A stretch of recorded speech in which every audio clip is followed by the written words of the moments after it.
Military records occasionally surface with accounts that feel more like nightmares than history.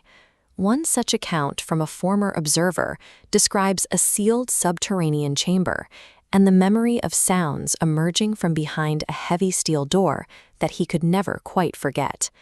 In the 1940s, wartime researchers were looking for a way to keep their soldiers awake for weeks at a time. They believed that if they could bypass the human need for sleep, they could create a more effective fighting force. To test this, 5 prisoners of war were placed in a sealed room. They were offered their freedom, but only on one condition. They had to stay awake for 30 consecutive days. Weaponizing human stamina by denying a core biological necessity creates a precarious environment. The brain requires rest to maintain basic function, and removing it forces the mind into an unsustainable state. The chamber was equipped with cots, books, and running water, while a ventilation system continuously pumped in an experimental stimulant gas. This was the only thing keeping the subjects from drifting off. Because this predated modern surveillance, the researchers monitored the men through a set of microphones and a single 5-inch thick porthole window. For the first 3 days, the subjects were optimistic. They engaged in normal conversation and spoke about their lives before the war, seeing the experiment as a simple trade for their eventual release. The organized logs and steady voices suggested the experiment was under control. However, the clinical setting was merely masking the vulnerability of a brain being pushed past its limits. By day 4, the atmosphere changed. The small talk stopped entirely, and the men began speaking almost exclusively about the most traumatic events they had ever experienced. On the 6th day, the subjects stopped communicating with each other. They retreated into their own corners of the chamber, sitting in total isolation. They became deeply paranoid.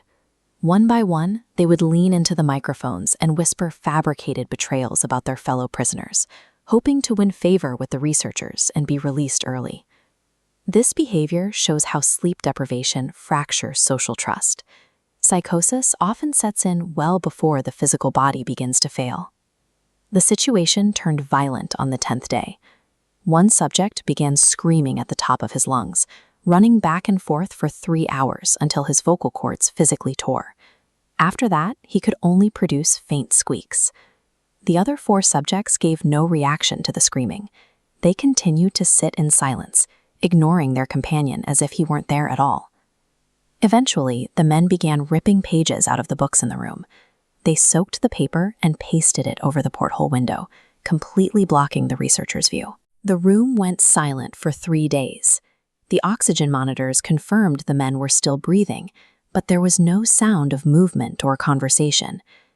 On day 14, the researchers used an intercom to announce they were entering the room. They were met with a single calm response from inside. "We no longer want to be freed." The subject's psychological state had inverted. They were no longer prisoners looking for an exit. They had become obsessed with the state of captivity itself. On the 15th day, the researchers decided to stop the experiment. They shut off the stimulant gas and replaced it with fresh air. The reaction was immediate panic. The subjects began begging the researchers to turn the gas back on, pleading as if deprived of oxygen. When the door was opened, the guards found the room flooded with 4 inches of water. One man was dead, and the 4 survivors had used their bare hands to rip chunks of flesh from their own bodies. They fought with animalistic strength to stay in the room. During the struggle, one soldier was killed and another was severely injured by the subjects. The food in the room hadn't been touched for days.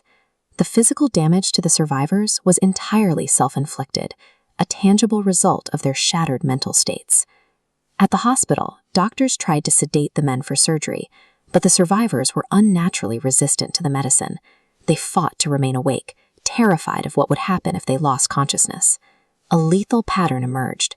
The moment the first 2 subjects finally fell asleep under the weight of the sedatives, they both died instantly.